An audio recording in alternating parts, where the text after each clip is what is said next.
There we go. All right. It's working for sure.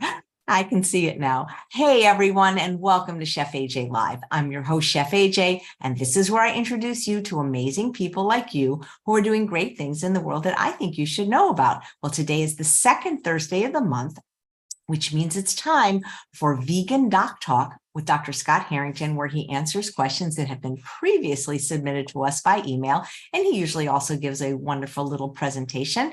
Today, the topic is how to beat the heat, how you can thrive in hot weather. Please welcome him back to the show. How are you, Dr. Harrington? All right. I'm doing well. And it always feels so good being here with you, Chef AJ. You're just such a positive, fun person to talk to. And I saw Mission Impossible. You were great. No. Even though it wasn't you, I know, but you do look like Tom Cruise. You could be his brother, actually. So I'm sure you'll hear that a lot. All right. I wonder if he's vegan. I wonder. I'm guessing he's not, only because usually when a celebrity is, Pete is all over them and trying. I mean, I'll Google it, but for some reason, I think he probably thinks he probably not. Yeah, No. So anyway, Dr. Melissa Sunderman was on the show, and she's an athlete, and she said there's no such thing as bad weather, just inappropriate clothing. But I think she meant for cold weather, but for hot weather, at a certain point, you're naked if you keep taking your clothes off. So what do you do for hot weather? How do we thrive? I mean, I love the heat. It can never be too hot for me. I don't care for humidity, but the people that don't like the heat, how can we help them thrive? I love it. This is a very pertinent topic. I feel like we hear more and more about the heat and climate change, and it's getting hotter and we're boiling, and it's just getting worse and worse. I've heard a saying like, welcome, this is the coldest summer for the rest of your life. It's only going to get worse. So get ready for the heat. So I thought it would be a great thing to discuss. Also, there's been several members of my extended family who've had heat exhaustion episodes. And we even had one of the members of our family have a heat stroke that happened over the summer. And it's just it was severe, and the symptoms can be prolonged. So this happens to vegans, this happens to omnivores, it happens to everybody. But I did find some very interesting information about it that I'm going to share with you today. Nice. Thank you so much. I'm excited. So there are people that when they get hot, they don't thrive. And there's, what is that? Is that just a genetic difference? Is it, we were talking a little bit before, there are people, different people like different weathers. That's for sure. That's true. Yeah. I like, if some people say I like it to be cold, some people say I like it to be hot. I think we all like, certain temperatures, and, there's extremes. But when it comes to heat, you can't play around. You can't play around with heat, because like you said, you can't, if it's cold, you can just wear more garments. You can get, put on a sweater, put on a hat, with heat, you have to actually get cool. You have to figure out a way to cool yourself. So I find that if your head is wet, you're not as hot. I mean, when I lived in the desert and it was really, really hot, I just would wet my head and I did not feel hot anymore. I know. Well, you get a lot of heat exchange from the head and from the hands and feet, believe it or not. There's more capillaries at the hands and feet, and the scalp is really, really vascular. So you get a lot of blood flow and you can have a lot of heat exchange. Well, that old saying by, I think it was Mark Twain, everybody complains about the weather, but nobody does anything about it. But the thing is now the planet is burning up, and it seems like nobody's doing anything about that. Sad. It's really sad. So if you don't like it hot, go vegan. That's right. We should be, decreasing our environmental footprint by going vegan. We should be, trying to end animal suffering by going vegan. But yes, the climate is a huge reason to go vegan. There's a lot of environmental vegans out there. Nice. Did you want to share screen? All right. I'm going to share my screen and we're going to go for it. Cool. Here we go.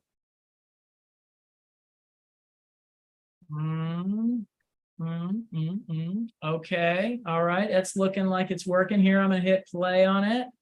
Do you see it as Yeah, now I see it perfectly. Okay, this is my side because, my name's Dr. Scott Harrington, and I'm the founder of Vegan Primary Care. And online and in person, you can get a vegan doctor. And if you see me online in 26 states, you don't have to have a commute. And I can be your family doctor. I can order labs and referrals and that kind of thing.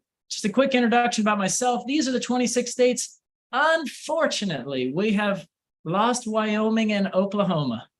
Just so since our last talk, I had very few patients in this. It didn't make sense to keep it open economically for me. So we had lost these states. But we still have 26 states going on. And we also have our in-person location is in Pinellas Park, Florida. It's kind of the St. Pete, Tampa area. And we're looking for a new location. That's going to be potentially in Oldsmar, Florida, which is a very good centralized location. We do take insurance, Aetna, Cigna, TRICARE, Medicare, and we also have a Facebook page, a members-only Facebook page. Any of the patients can enroll in this. One of the cool things we have with vegan primary care patients is you get to come to the Get to Your Goal weight loss meeting, which happens on 7 p.m. Eastern. On Tuesdays, and we get to talk about what went right on our week on our plant-based journey, and we get to go over icebreaker questions where we meet each other and help each other along with weight loss. So let's get straight to it. We're going to talk about beat the heat, thriving in hot weather. Okay, what are we going to talk about? All right, we're going to talk about how heat impacts you, the physiology of heat and heat injury. We're going to talk about ways to prevent it by staying hydrated. We're going to talk about treatment, cooling techniques, and myths about those cooling techniques, recovery, acclimatization, and best practices. So first off, let's get into the risk factors for heat, what heat exhaustion and heat stroke are, and what's going on in your body. So who's at risk? The very young and older folks over 65 tend to be higher risk. I want to point out that when you hear about things like COVID and COVID comorbidities that makes it more at risk for this inflammatory response people get with COVID, very interestingly, it is very similar to the way with heat stroke. People who have type 2 diabetes and cardiovascular disease, obesity, overweight, these are things that make people at risk more naturally for it. But also if you've had heat, if you have fever, so the way your body controls the heat is out of whack at the moment. There are some diseases that are very specific for heat injury, such as cystic fibrosis and sickle cell disease. But also your heat burden over several days, it can kind of build up and affect your body's ability, your own thermostat, the hypothalamus, its ability to affect your temperature and can control your temperature going forward. As it gets hotter and hotter and your exposure goes up. Okay, what are some of the numbers? Well, what we found is that heat is the weather condition that causes more deaths than any other weather conditions, such as hurricanes and floods in the United States. Heat is the #1 killer. And so the Environmental Protection Agency suggests that 1,300 people die from extreme heat per year, and the CDC had recommended they had suggested there was 8,000 deaths from 99 to 2010. 72% was the main cause, and 50% was a contributing factor was heart disease.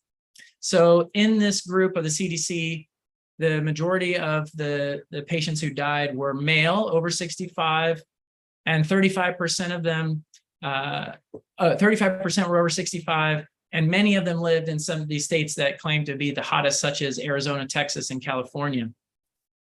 I wanted to point out these numbers as I was looking. There was not a lot of information about heat exhaustion and prolonged illness related to heat exhaustion. And that's a lot of times because these things go unreported.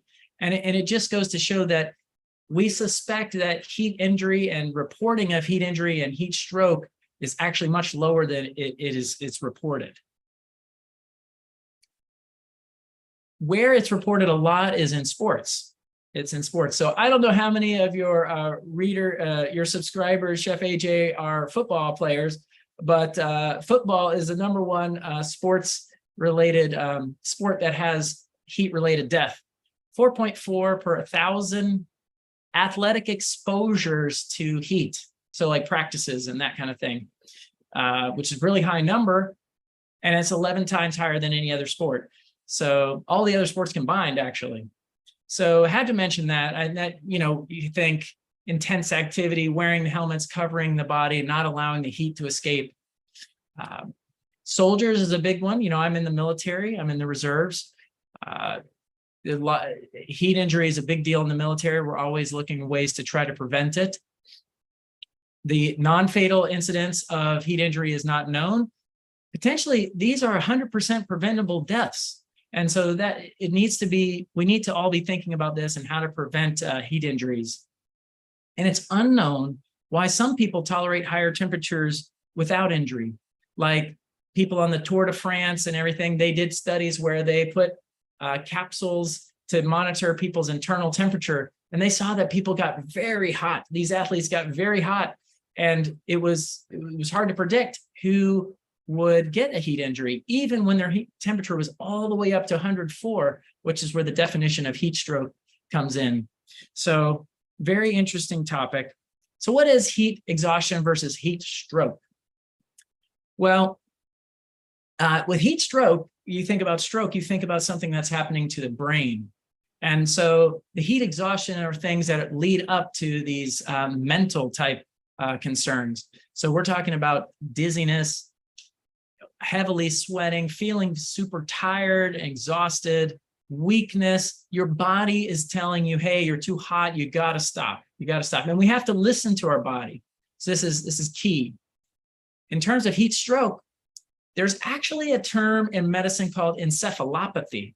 And what this means is the global brain damage that's happening versus stroke. We kind of think of like one part of the brain not getting oxygen and having a problem in one part of the brain. So it's kind of almost a misnomer, but maybe it should be called heat encephalopathy, but because you have a global heat damage to the brain, or the entire brain, causes confusion. It can cause feeling super dizzy, being unconscious, coma-like state, combative, acting inappropriately. Here it goes a little bit deeper. With heat illness, once again, we talked about those symptoms, but in here we talk also about the component of like muscle cramping. And this is another big thing. You should listen to your body for a reason to slow down, stop, and get cool. Another big one is racing heart, or feeling like you're doing an athletic event and all of a sudden you're feeling out of shape. Like why all of a sudden today can I not tolerate as much exercise as I could the day before? So let's talk about heat stroke.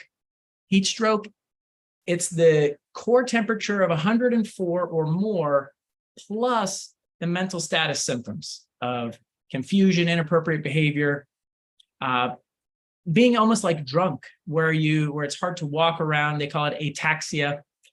Sometimes people see seizures, incontinence, and vomiting, and it can get as high as where you're completely unconscious.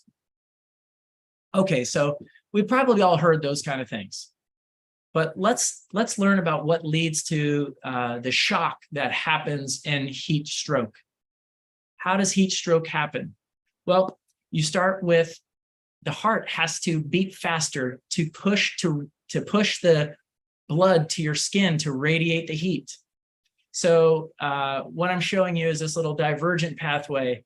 So it will vasodilate. It will turn on the spigot to the blood in your periphery, the arms and legs, so that your body can send blood there to be cooled by sweat and evaporative cooling.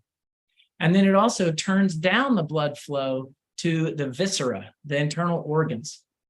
They call it splanchnic vasoconstriction. And so the body does this, the thermostat, the hypothalamus in the brain does this switcheroo so that you can radiate heat and cool yourself down. Your body will sweat. This causes dehydration, causes lower blood pressure. And so one of the most interesting things I found about this topic was that the GI tract plays a role here.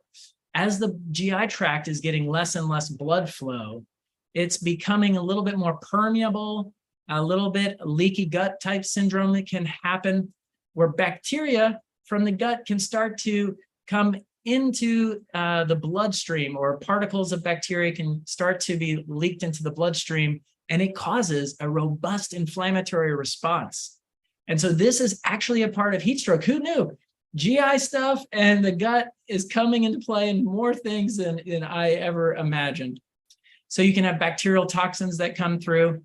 The heat, if you actually get over 105 degrees, the cells actually can break down, denature, and they can release toxins, inflammatory mediators, all this leading up to a shock-like symptom, almost like sepsis.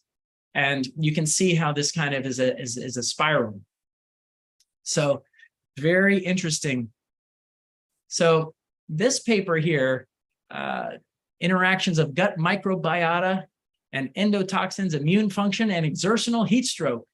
This paper was just very interesting, and they correlated Western type diets that were high in fat and low in fiber to a poor microbiome and increased risks for having endotoxins, or bacterial toxins being released into the bloodstream, and basically making heat injury more likely. So I thought that was highly interesting. So I don't want vegans to think they have vegan superpowers and they can ignore the heat, but it could be a reason why vegan patients are somewhat less susceptible than others for heat injury. Don't be cavalier. Don't be cavalier, but this is somewhat of a protective effect. Another thing, another garland to put in our hat about the health benefits of the plant-based diet. Okay, all right. Another reason why I did this lecture was because of the prolonged effects that I'm seeing in my loved ones who've had heat illness. And so some of the studies here, the first three bullets, increased risk for various cardiovascular conditions. These people were followed for 14 years, and people who had a previous heat stroke had 4 times the risk for heart attack, 5 times the risk for stroke, and 15 times the risk for atrial fibrillation. And in military members who had had a previous heat stroke, 15% had repeat heat strokes during their time in the military. Anecdotally, though, it's very tough. There's not a lot of information about this, but anecdotally, people talk about taking a long time to recover, having brain fog, fatigue, word finding problems, definitely decrease exercise tolerance. It can exacerbate mental health disorders. And, you know, just being hot in general, the body likes it to be really cold at night. We like to kind of curl up in our cave and like it to have 68 degrees, really cold at night for better sleep. As you get hotter, you have worse sleep outcomes, and worse sleep outcomes, going to bed later, waking up earlier, can affect mental health dramatically. So heat in general has a problem with that, but heat injury definitely affects it. Okay, how to beat the heat, how to stay hydrated, how often, monitoring your urine output, electrolytes, and thirst. Is following thirst good enough? Well, this here is the Institute of Medicine is describing how much water we should drink per day. It's actually 1 liter more than what I've shown here, but we're assuming about 1 liter of water is consumed during your with your food. Especially vegans, maybe we can get more than that with high water content vegetables and fruit that can be made up in our diet. But so for women, 4 to 7 cups. For men, 6 to 11 cups per day. This is just normal. This is just what you should drink. Why did I put the water bottles on here? I'm not promoting plastic. I'm just promoting the fact that these water bottles are 500 milliliters, and people tend to know the size of the water bottle. So, hydration guidelines. If you use thirst as your key, you might be 1/3 down. During exercise, drinking to just quench your thirst only replaces 2/3 of the sweat losses that you have with exercise. And so I thought that was very interesting. It's key before you exercise, you want to prehydrate a little bit. You don't want to start your exercise being dehydrated, because dehydration is one of the risks for heat injury. The CDC recommends drinking 1 cup of water every 15 to 20 minutes while working out in the heat. And that translates to 1/4 to 3/4 to 1 liter per hour. So close to 2 water bottles per hour max on that. Monitor your urine output. You don't want to get dehydrated. So this is you may have seen this like color chart. You want basically your urine to be clear. That seems pretty reasonable. The darker it gets, the more dehydrated you are. Okay, heat index. We've all heard of heat index. The heat index is very high. What does this mean? Well, the heat index tries to relate heat and humidity, because if it's high humidity, it feels hotter than it really is. So for example, if it's 90 degrees Fahrenheit, if it's 90 degrees and it's 60 degrees relative humidity, it feels like it's 100 degrees. So that's too hard to see the little numbers, but that's an example. Here is the OSHA NIOSH app.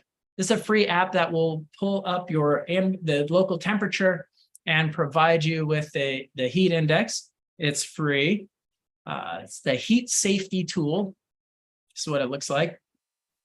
Okay, work rest.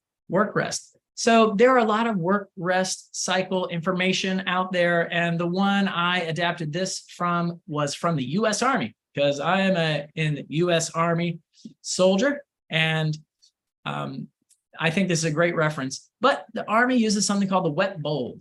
The wet bulb is a thermometer with a little wet gauze on it, and it tests the temperature in the direct sun. Whereas heat index assumes it to be slightly shady, slightly breezy with the humidity. But wet bulb takes in the humidity at the direct sun, so it's a little bit different. This is the work rest cycle.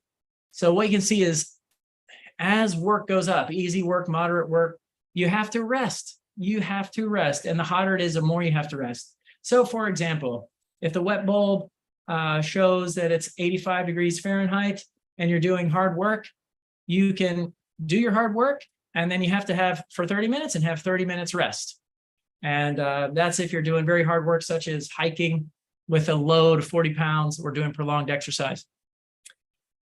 The same thing can be used for water recommendations. So it goes from 500 mils, which is 1 water bottle, to 1,000 mils is 2 water bottles.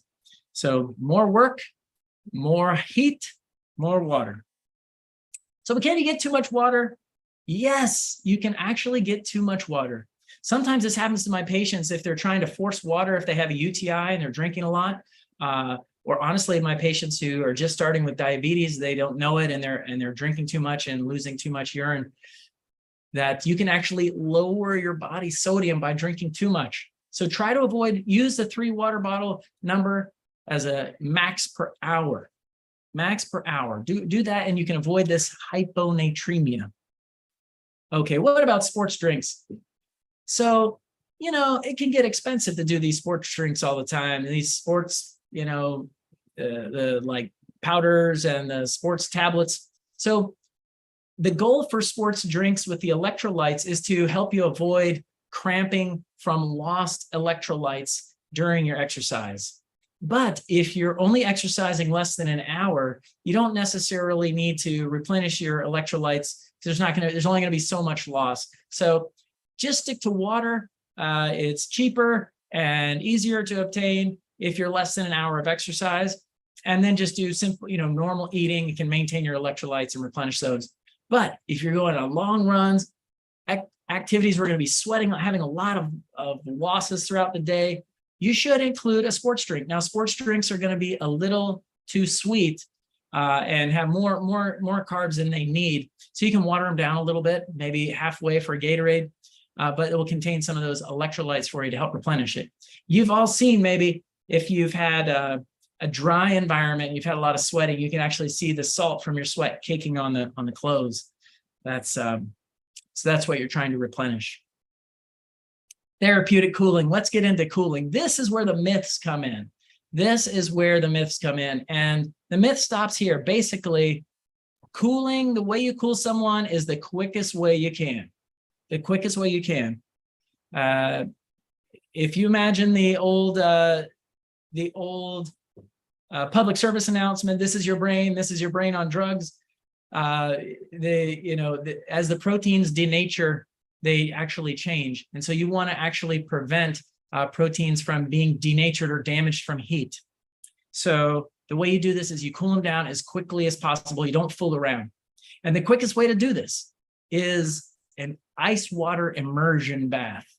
Okay, so if you are doing an athletic event, if you're in charge of it or you're around it, you want to make sure that they have these facilities available.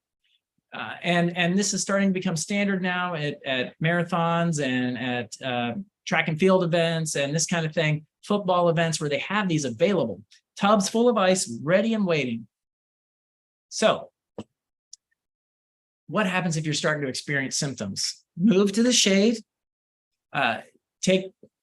start removing some of the clothing and equipment, definitely. If you have the ability to get vital signs, gets a temperature, we'll talk more about thermometers in a second. And then check mental status, because mental status is kind of the key between heat stroke and heat exhaustion.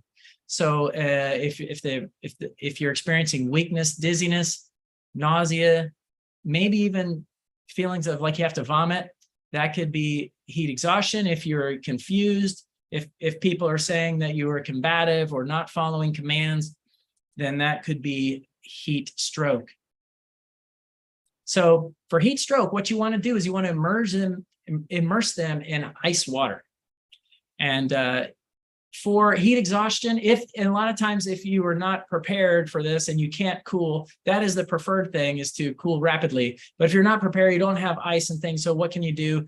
You can elevate the legs, get in the shade, drink water. You can have people pour water over you, and then transport to the ER if things don't seem to be getting better. Transport to an area where you can cool them more effectively. So for heat stroke, we're gonna talk about ice baths, dousing, ice packs. Do these things work? How fast do they work? Let's talk about it. Some myths. So they used to say in medicine, oh, we want to cool them down to 102, but then stop, because we don't want the trajectory to go too low and them to shiver and warm back up. That was one of the things that expert advice that they had recommended. But now this is kind of out the window. This is out the window. The goal is to keep getting them down into a more physiologic, closer to 98.6, and then continuing to monitor them to make sure they don't go back up. But it's hard to overcool people, and you can use mental status as the guide. So let's talk about the rates at which people actually get cool from these various techniques. What you'll see here is that if you immerse someone in ice water up to their neck, you can get them down from 104 to 102 in 3 minutes. So that's pretty rapidly. You compare that to dousing with ice cold water. Just dousing, it takes additional 2 minutes. That's 5 minutes. Or one of the things that they have suggested was that you could bring coolers full of ice and towels. And you could take towels and have them full of the ice water, and you could put them on people and rub them down with the ice towels. That's actually pretty effective. And if you cover 90% of their body, you can get them cool in 6 minutes. Sheets are not as effective, can take up to 17 minutes. And what we don't see on here is a fan with evaporative cooling. And the reason why I don't have this on there is that most places where people experience severe heat injury, it's really humid, and the evaporative cooling it's less effective. So that was kind of the main myth I wanted to dispel. Use immersive cooling and don't use fan cooling as the preferred method. Okay, acclimatization. How long does it take? What happens to your body during acclimatization and recovery? So there's various plans you'll see with this. And no, I don't know if we have figured this out perfectly yet, but the most dangerous period is the first 7 days. What you want to do if you're into a new sport and you're just starting out, the first 10 to 14 days, about 2 weeks, just gradually increase your exercise duration and intensity. And you want to be doing it in mild heat at least, so that that your body is starting to get acclimatized. So you can do it a little bit later during the day as you're increasing. If in terms of OSHA and work-related illnesses and this kind of thing, OSHA is requiring businesses that have facilities that are in the heat to have, work rest schedules and work acclimatization schedules.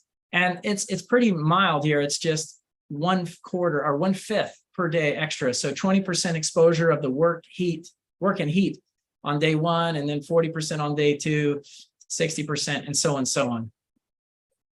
What is the deal? What's happening to our adaptations that occur as we get more accustomed to the heat? And what's happened is our body's ability to cool itself gets better because we increase our ability to sweat. We clamp down on the amount of salt that's lost during the sweating, and we sweat earlier. Another thing is the plasma volume. Plasma is the liquid portion of the blood, sort of the straw-colored liquid portion of the blood, actually increases a little bit. So it's a little bit harder. We hold on to a little bit more water. It's a little harder to get dehydrated. And we also improve the blood flow. This blood flow pathway that I was talking about before, that gets a little bit more robust. Okay. Heat exhaustion and heat stroke. Heat stroke can take a long time to recover from.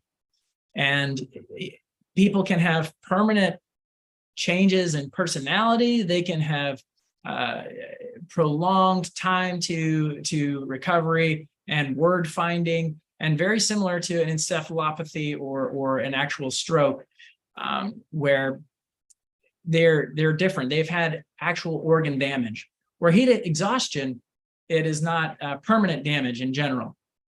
So you could start to recover 3 to 4 days and start to do your acclimatization program. Okay, best practices for staying cool. This is straight from the CDC. I like this little guy. He's got a hat.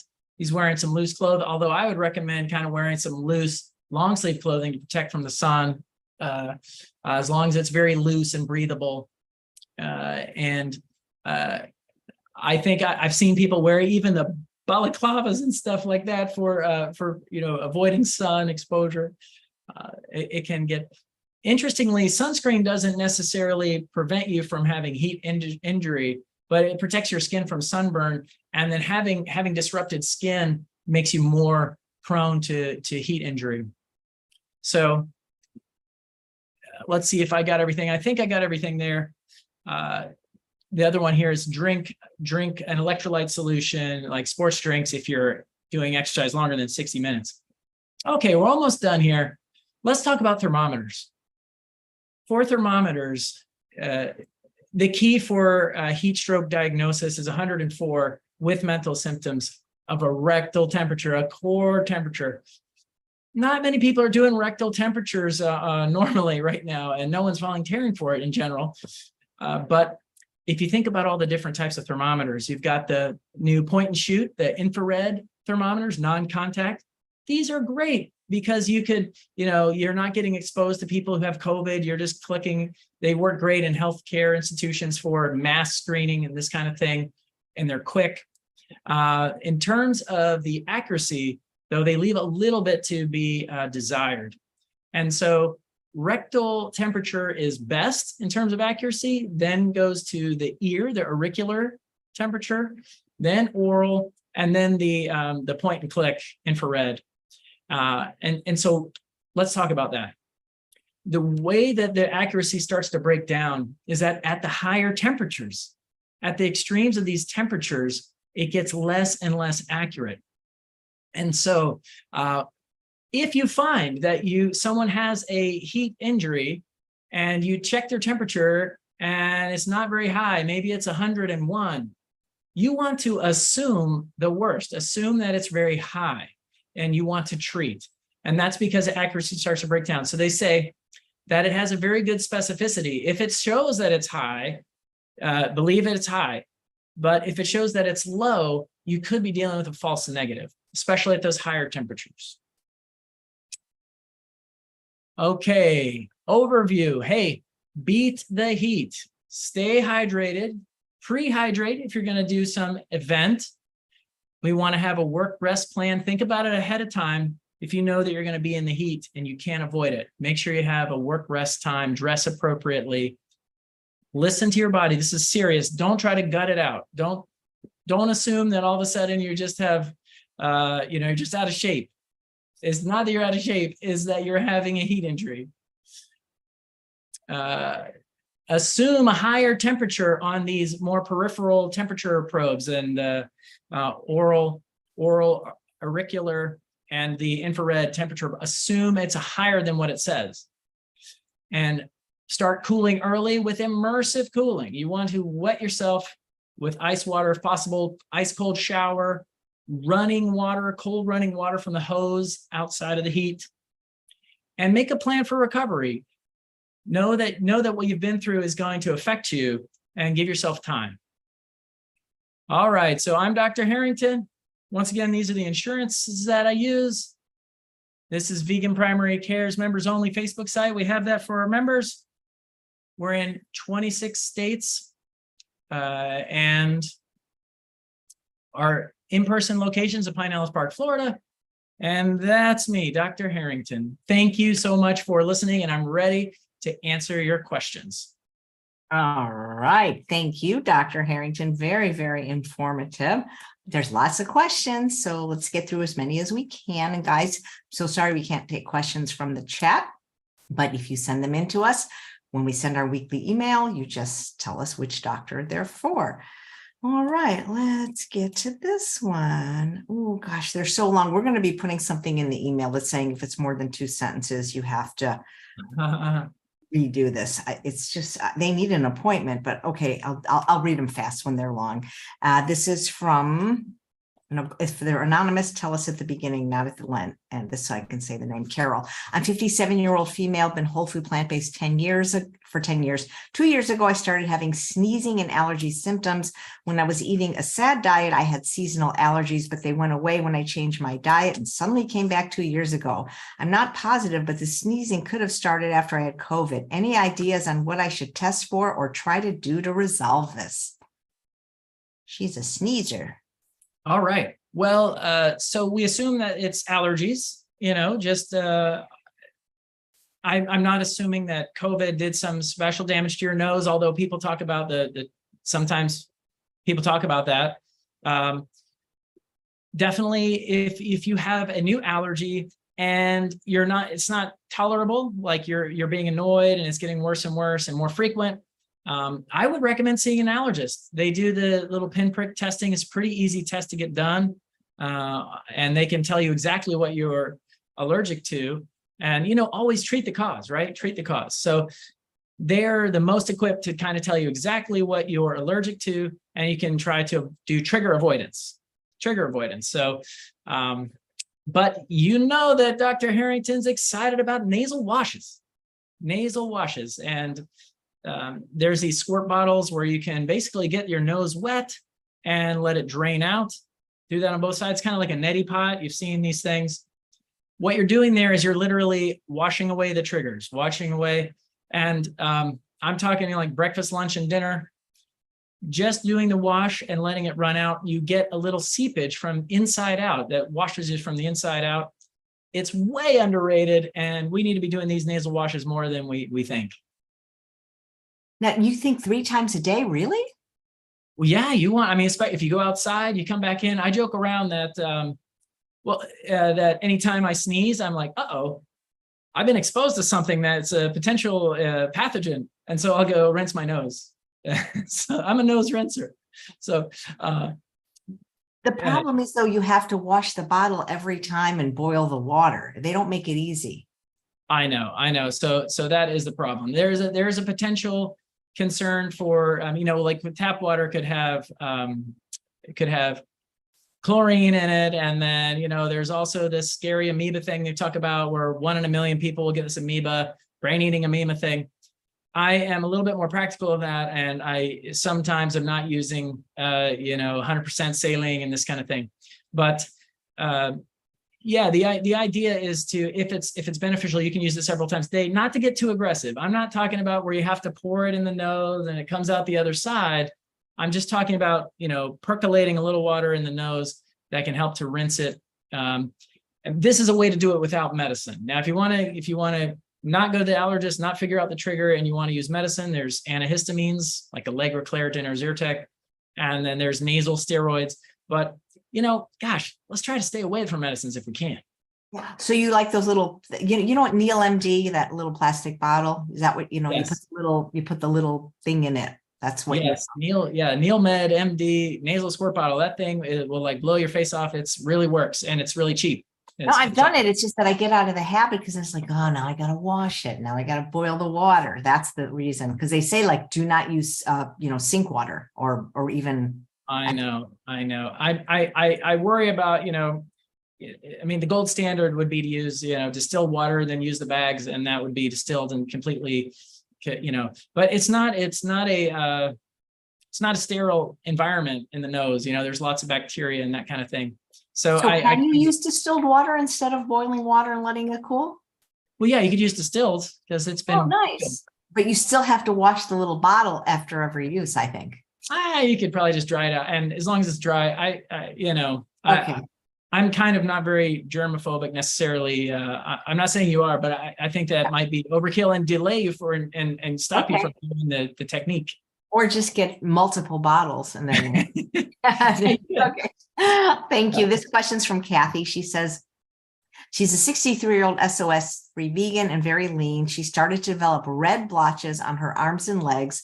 Sometimes if I knock my arm or leg, they appear, but other times they seem to appear spontaneously. Her skin is thin. The only medication she takes is Prolia. I don't know what that is, an injection every 6 months. Blood work is normal. What is causing the blotches? Can I prevent them? They eventually fade and new ones come out. What is Prolia? Maybe you could tell the audience. Okay, so Prolia is a medicine. It's an anabolic medicine for osteoporosis, and so yeah, there's sort of the discussion about osteoporosis. I'm not sure. I haven't heard that Prolia causing rashes, but what I'm assuming is if you have osteoporosis, you're probably somewhat older and somewhat more thin, and potentially. The concern is that as we get older, as we get more frail, as our, even lower body fat percent, you wonder if that plays a role. And in the skin elasticity and this kind of thing, or more prone to injury. But this is something that people talk about all the time. Oh man, I bump up to something. And as we get older, especially in the areas of our skin that are damaged by the sun. So when I look at my arm on this side versus this side, I have much less radiation damage on the underside of my arm, and on the top side of my arm, much more radiation damage. And what that radiation wreaks havoc on your skin elasticity and thickness over the years.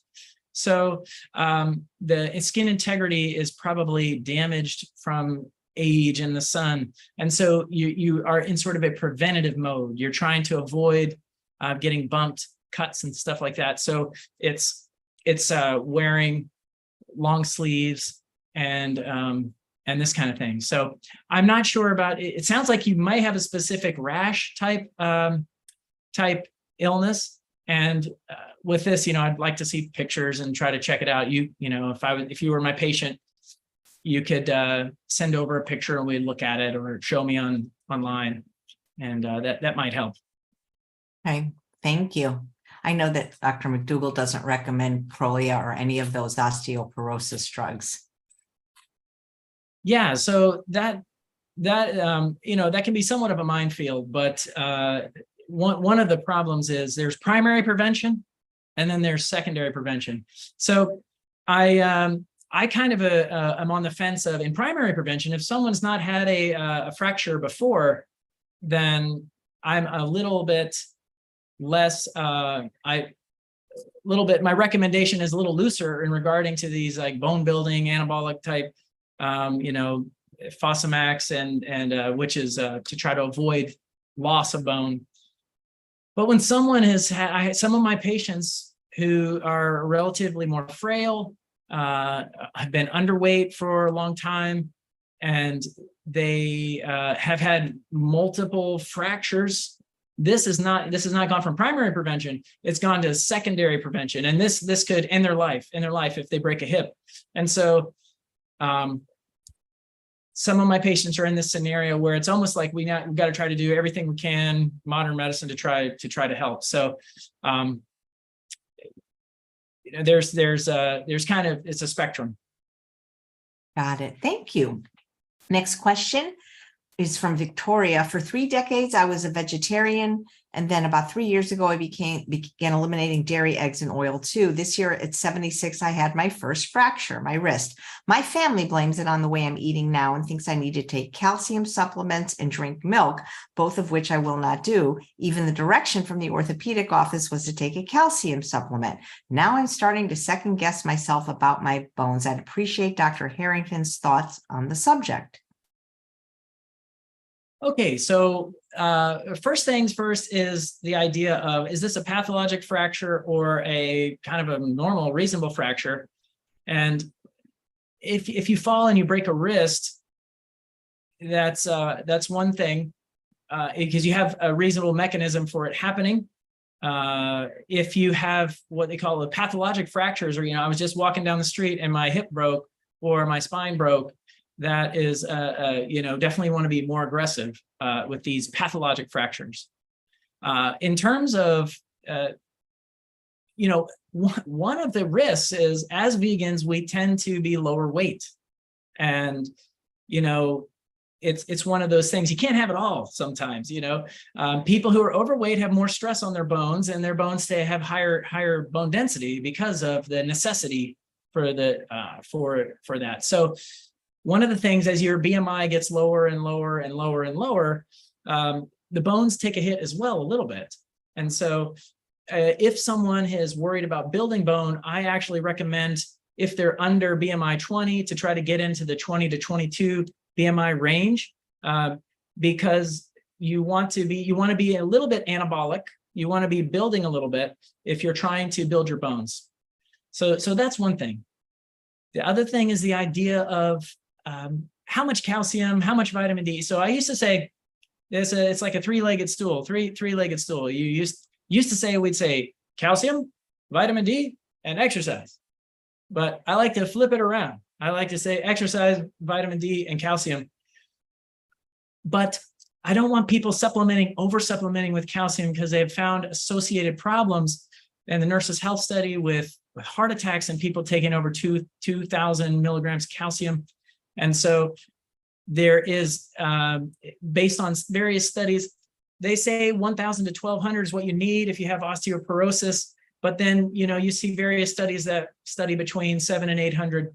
If you're getting at least 700 to 800 milligrams of calcium in your diet, I usually recommend that's good. That's good. And as long as you're taking vitamin D and getting it up above 30, if you can get vitamin D from the sun. And if you want to do it that way too, we just try to make sure you get it over 30. If you don't, then we can supplement just to get you up. So you want everybody's BMI to be 20? Well, when you're dealing with people who've had fragility fractures and they're worried about building their bone, they can exercise and this kind of thing, but they're in this sort of a little bit more problematic area. They have, it's a little bit more, it's harder to be kind of in an anabolic state building when you're kind of in this area. I'm not trying to judge on people who are less than BMI 20.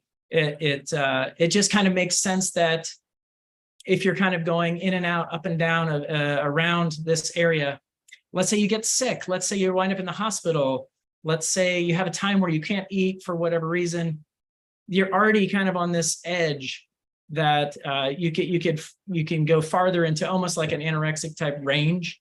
And in this case, for people who've had fractures, it might be a little bit better because one of the protective factors is like body fat. One of the people who are obese, they have more body fat and they have cushion around the joints and stuff like. I'm not telling people to be obese. It's just one of the potential recommendations for people who are starting to become like frail, and this is starting to become a topic of fractures and that kind of. But if they haven't had fractures, do you still want them to get their BMI up, and can they do it without gaining weight, like maybe by gaining muscle instead? Right. Cool. Wow. Well, I'm so proud that I finally got mine down to 18, and now you're telling me you want it at 20? No, I'm not trying. I don't want to shame everybody or make anybody think that their body type is problematic. It's yeah. So yeah. Don't shoot the messenger on this one. This is just if you're trying to build, you have to get a little bigger. And bone, you're trying to build your bones. You can't build the bones. You're less likely to build the bones at that same weight. You're gonna have a better anabolic building as you gain a little bit more weight. Got it. Thank you. This is from Rita. Dedicated, strict, not even eating out, whole food, plant-based, no oil. Only processed food I eat is tofu and tempeh once a week. Did not eat nuts, avocados for the past 3 years. Weight is 5'5", 113. Ooh, that's low. That's slower. That's got to be lower than a BMI of 18 because I weigh more than that and I'm 5'5". Run 5 to 6 miles a day on treadmill. Issue is cholesterol. It actually went up on the last blood test to 244, HDL 69, LDL 152. I'm so discouraged and can't understand this. My GP said we'll retake the test in 3 and 6 months, and we're both confounded. The only thing I contribute this would be familial. Any insights would be appreciated. Okay, well, help me out on this, Chef AJ. Help me get some of the parameters. So she's got high cholesterol, but she's low weight. She says she's 113, 5'5", runs 5 to 6 miles a day. But her last cholesterol test was 244. Okay, so 244. If that's total, that's high. If that's LDL, that's extremely high. It's total. I think that's total because she says HDL 69, LDL 152. Yeah. Okay. 152. 152 is high, but it's not like, like 190 is like people freak out after 190 on the LDL. Let's transition the question to what do you do if someone is eating a whole food plant-based diet without salt, oil, or sugar, and they're eating a high fiber diet and it's low in saturated fat, a risk factor for elevating your cholesterol? What do you do then? What do you do then? Well, yes, it's probably familial. It's probably in your genes. If you imagine us on the prairie or in some sort of pre-modern civilization where we're gathering a lot of herbs and, roots and stuff like this, the assumption is that our fiber intake was so high, 75, 100 grams of fiber. Us vegans, we're at 50. We're doing really good. We're at 50, having 1 or more bowel movements a day. But our counterpart standard American diet's 12 to 18. Fiber plays a big role in decreasing the reabsorption of cholesterol. So double check the fiber. Make sure you're doing that. You can even do psyllium husk. Psyllium husk has a lot of soluble fiber and is proven to reduce cholesterol. Same thing with flax, ground flax. The other thing is you can watch your saturated fat. Saturated fat messes up the receptor that pulls the cholesterol into the blood. So you have higher in the blood.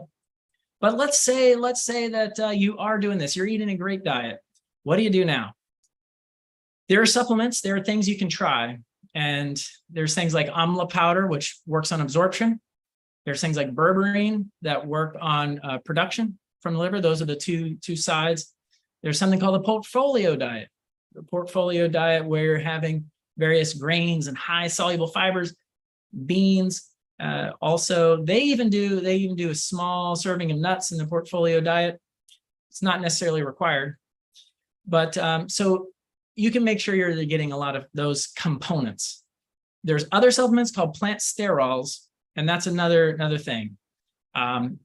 Stanols work well too, to help with cholesterol a little bit.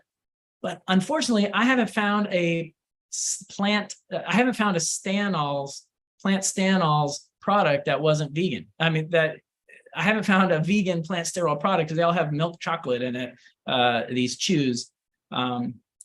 The person who is a lipid specialist, Thomas Dayspring, recommends plant stanols over plant sterols. But I haven't found one that's vegan yet. So those are some supplement tips. And what I have people do is go on some quick experiments. Quick experiments is this. We'll give them, once we figure out that your cholesterol is high and they're doing everything right, we can try to do 2 experiments. We give 2 tests with cholesterol and ApoB. ApoB is another LDL-like particle that includes all the atherogenic particles. We give them these 2 tests, and then they'll do AMLA for 2 weeks and take a test, and then try berberine for 3 weeks and take a test. So you get the quick turnaround to see if it helps you at all. There are other tests like oxidated LDL and, HSCRP. So there's other tests to try to figure out if you're dealing with inflammation plus the cholesterol. There's tests called lipoprotein A that'll tell you if you have higher risk, about whether you should be concerned about this number or not. So we go through a couple of those things. There's also statins and Zetia that you can use for the sort of FDA-approved meds. But most of my patients aren't interested in doing those, so they want to try supplement route. Couple things. If you do red yeast rice, I recommend against red yeast rice, because red yeast rice is the same kind of components that are in statins. They kind of have very similar effect to statins. If you're going to do the red yeast rice, I recommend a statin. And what else? There is a special test from Boston Heart Laboratories and something called EmpowerDX, where EmpowerDX will actually send you a lab at your house, and you just prick your finger and you send your blood through a home kit. Then it will tell you if you're a hyperproducer or a hyperabsorber. And this is can gear your treatment to that. But I don't think it's a good idea to ignore cholesterol. Some of the doctors, you say, well, if you're vegan and you don't have inflammation, you can ignore it. But I think it's still a good idea to try to get it down as low as you possibly can. Try to eat the right way to get it low, because we're looking for any way we can improve our longevity, our health span, and we know it's a direct risk factor for clogging the pipes. So I think it's a worthwhile exercise to try to tinker with it. It kind of stinks when you're doing everything right and you don't have the results you want. Yeah. Okay, thank you. Okay, so we answered that one. Let me just mark it answered. So, because what we do now is we actually email the people. That's why we take email questions when it's answered, so they know to watch. Okay. Here, this is interesting. From Julia, how nitric oxide levels compare in sprouts versus fully grown greens? Oh no, I don't know the answer to this one. Okay, then I'll save it for somebody that does. Don't worry about it. That's I've always heard that sprouts are kind of more concentrated with various, and you have to eat a lot of them to, you can eat less and get the same sort of effect that you get from the larger plant. So they're more concentrated. So that's what I know. You can do those nitrate sticks to nitric oxide sticks in the saliva to see if nitrate's working. Somebody gave me those as a present. I never used them, but I'm not big on testing things, because if something's bad, I just don't want to know. But maybe I should bring them out. It could be fun. Yeah, just watching live. Angela, you gave me those, and I haven't used them yet because I'm worried that, what if I don't get a good number? Well, you probably heard about, how Dr. Esselstyn, talks about the endothelium and the nitric oxide produced by the endothelium, and that at age 50, we're 50% on this. So I did a little trick. I tested myself and I was really bad. I was like, uh-oh. And then I tested my son because he's young, he's only 15, and his lit up like a light bulb. So I was like, When oh is my the best gosh. time to use those strips if you want to test? So I would test about 2 to 3 hours after you have a meal, like your green routine. Make sure Okay, you know. I'm gonna be having my Brussels sprouts after this show for lunch, and then so that's at like 12:30. I'll test it like, when I like a few hours later. How fun. Hey, if you don't know the answer to a question, you can phone a friend. Phone a friend. Phone a Phone a friend. Remember on that game show? Yeah. If you didn't know, I'm just kidding, Yeah. of course. I'm kidding. Totally kidding. Yeah, so I don't know about that number. I actually looking up the nitrates is probably a little bit hard because a lot of the references will have just 1 or 2 or 3 or 4 different things, and another reference has 3 or 4 different things. So there's not like I haven't found a grid reference for nitrate contents. But who would be the person to ask this question to? The guy that gave the nitric oxide talk, Nathan? Yeah. But he would say supplement, right? That's what he would say. Yeah, so maybe, all right, well, good, thanks. Levon says, 65, have hypothyroidism most of my life. I take 125 mcg. She doesn't say of what, but daily. I read that cruciferous vegetables should not be eaten if you had hypothyroidism. I think that's wrong. I have it. That's all I eat. In hopes of losing a few pounds gained by menopause, I've been eating a lot more cruciferous vegetables and making hyper-nutrition shakes recommended by Dr. Goldner. Should I be avoiding cruciferous vegetables? Should I eat them steamed or cooked? My thyroid tests show that I'm within normal range, but on the outer fringes of normal. I love cruciferous vegetables, and I know they're high in anti-cancer properties. I try to eat whole food plant-based most of the time. I enjoy running and completed a marathon this June, and I sleep well. Now, a lot of people are afraid to eat cruciferous vegetables, so tell us the truth about them. Don't be afraid. Have no fear. Have no fear. The cool thing is that you're not going to be blindsided because with thyroid, you're kind of testing frequently.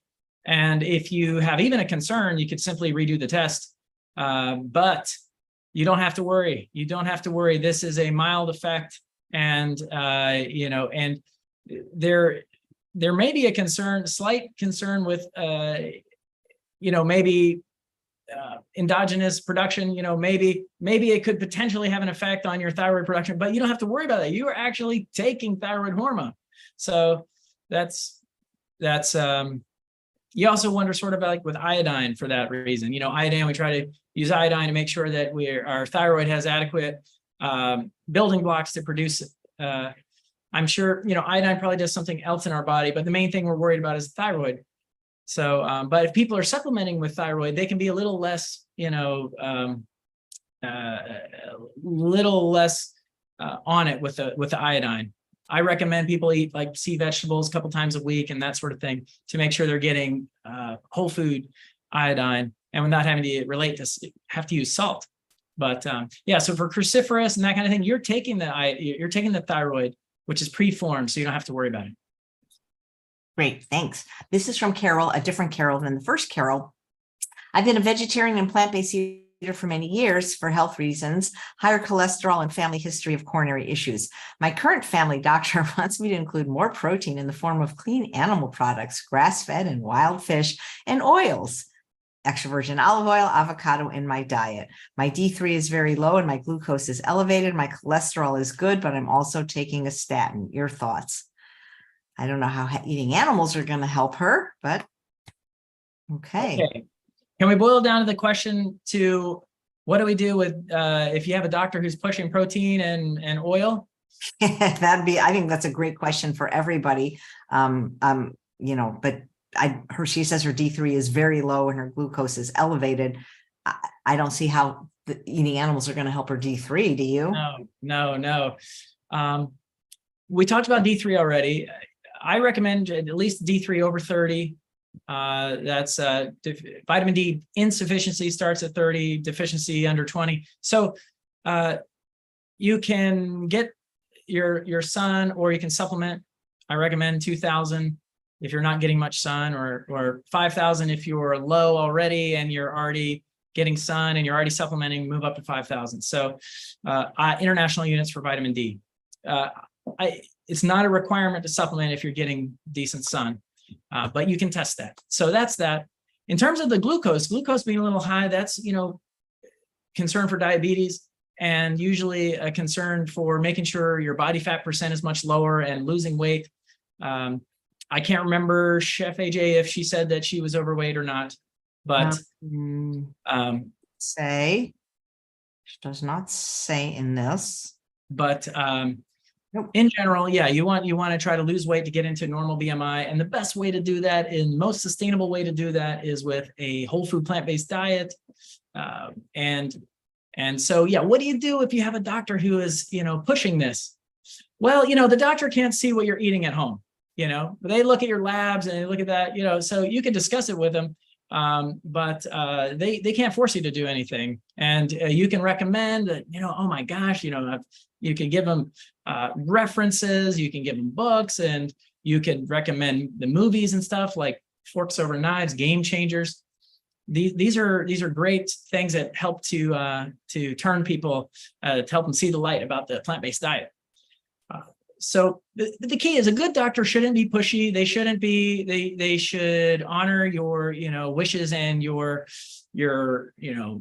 cultural and your beliefs. And so a good doctor will try to work with you and convince you in a way without making you feel bullied.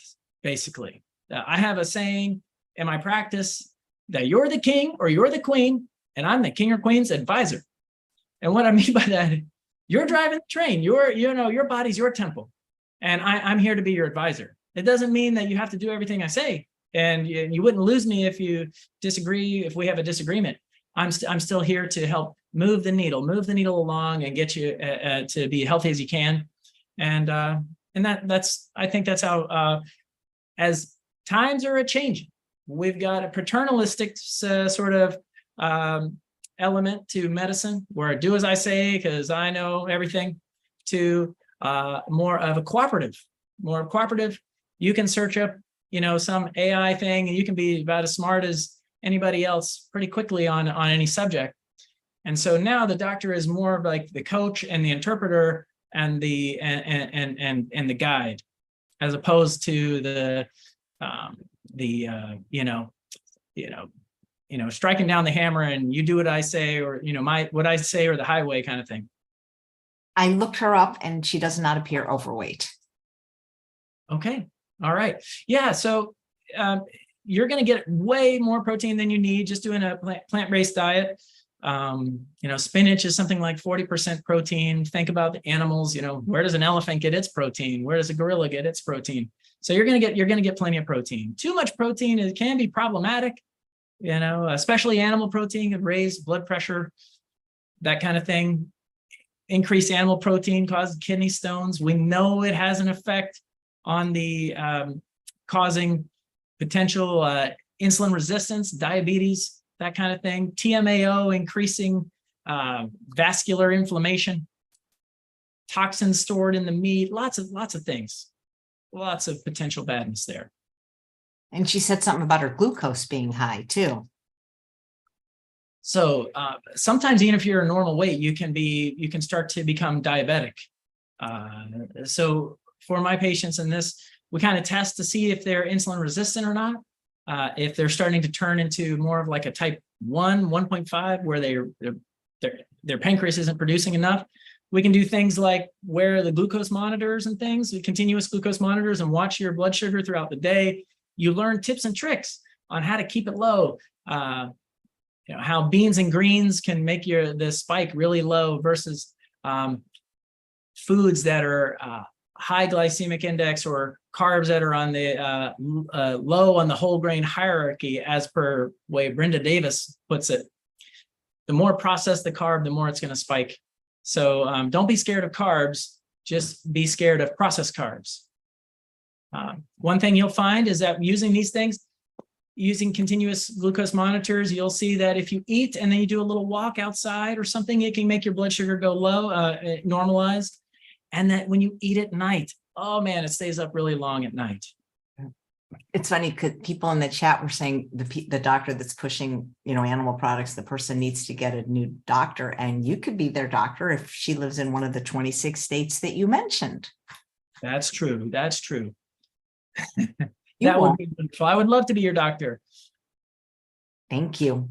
Okay. This is from Lori, and she says, I I'm having my blood labs drawn soon. A1C and cholesterol is all I've ever had drawn. Are there any other lab values that I should request? I'm whole food plant-based, SOS free for 2.5 years, not on any medications. I'm 63, healthy, 132 pounds. I do take vitamin D, 5,000 units, and vitamin B12 and B complex.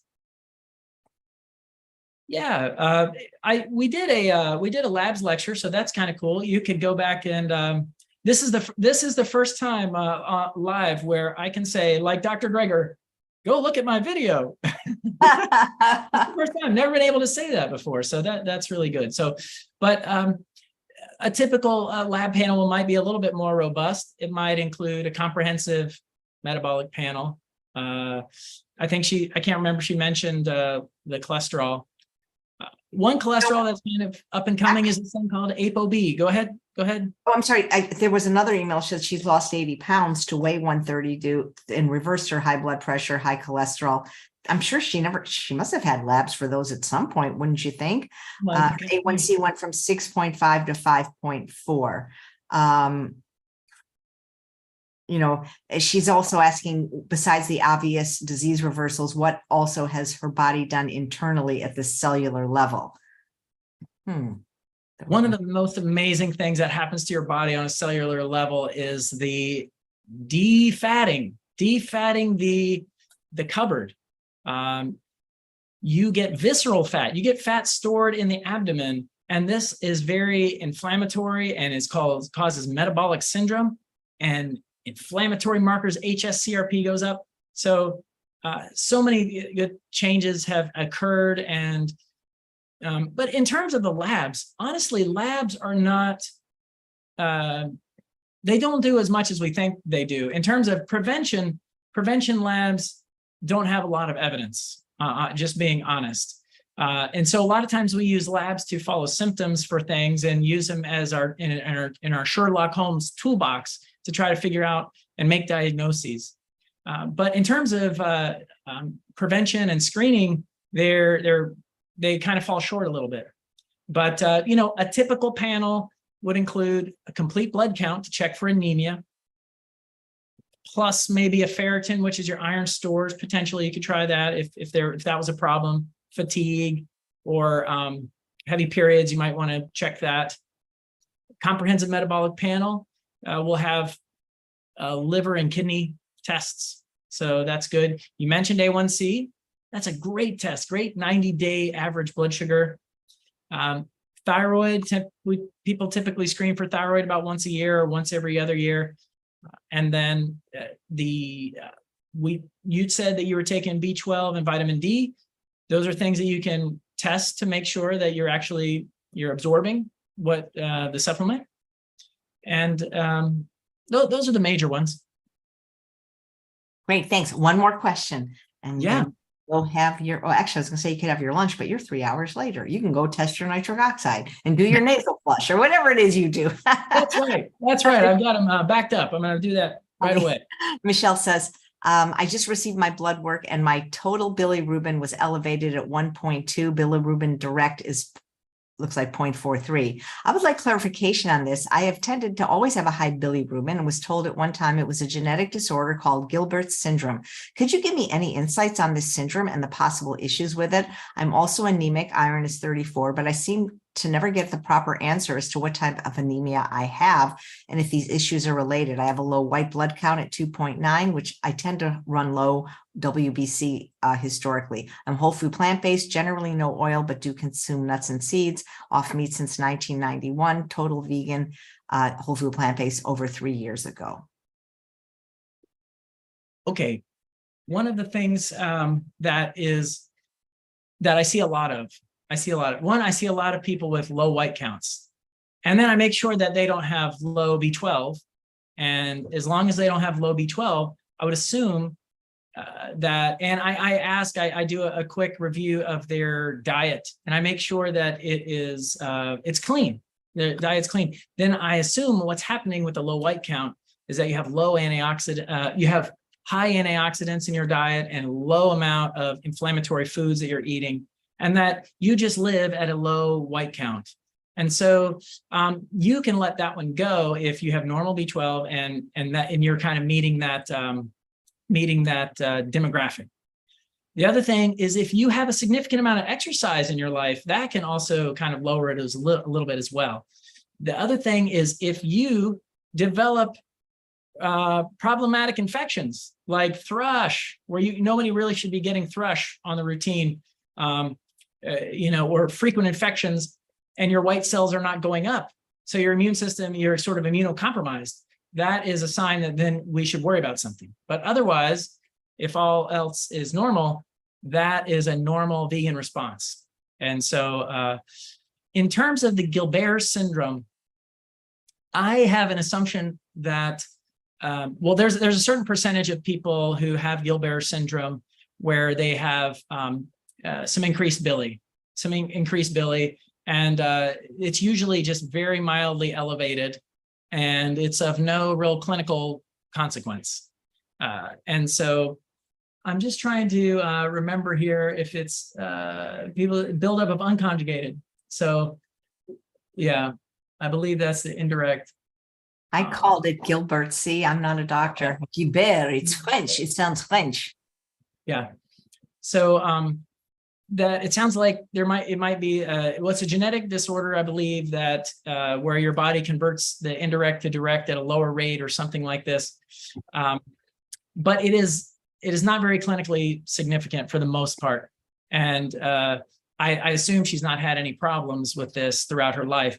And so sometimes people who get highly stressed, who they have Gilbert syndrome, they get highly stressed, they don't get very much sleep and everything, their bili can actually kind of climb up a little bit, and you'll actually see the whites of their eyes get just a tinge of jaundice, and their palms look a little bit more yellow. And you check their liver function tests and everything else. If that's the only thing that's positive, then you kind of call it Gilbert syndrome. The other thing that you check is hemolysis, which is blood breakdown. So if your blood is breaking down at a high rate, the hemoglobin inside the blood gets broken. The molecule, the ring of the hemoglobin gets broken down, and it's a bilirubin type molecule. And so you look for reasons for blood breakdown, and you can do some tests, LDH and various things, to decide whether she's having high turnover with her blood, splenic enlargement, things like that. But usually we're blowing it off. We're saying, oh, this is not clinically relevant. I have found that my patients who are intense exercisers can have an elevated bili of unknown cause. And I know this kind of sounds dumb, but I think literally what's happening is that as you run, and I mean, I'm probably wrong about this, and so it makes me feel weird to mention it, but as you run with heel strike and this kind of thing, there's some blood there that gets sort of an impact situation, and that maybe that you can have some kind of beat up blood cells that get removed from the spleen, and so you have maybe a higher rate of turnover. It's just a theory that because a lot of my patients that have high exercise rates can have a little elevated bilirubin. Great. Thank you. This was a lot of fun. You're very knowledgeable. All right. Well, shall we do that as the last question, Chef AJ? That was, I don't see any more, at least that were sent in. So thanks. I'm sure we'll accrue many more next time you're on. We did it. So, oh my God, it was my pleasure, Chef AJ. Thank you so much for letting me be here. You are very fun and easy to talk to. Thank you so much, Dr. Harrington. Thanks again. And thanks all of you for watching another episode of Chef AJ Live. I hope you'll come back tomorrow at 11 a.m. Pacific time when my guest is Allie Essig. She's a family of 8. And when her husband had a stroke, she changed everybody.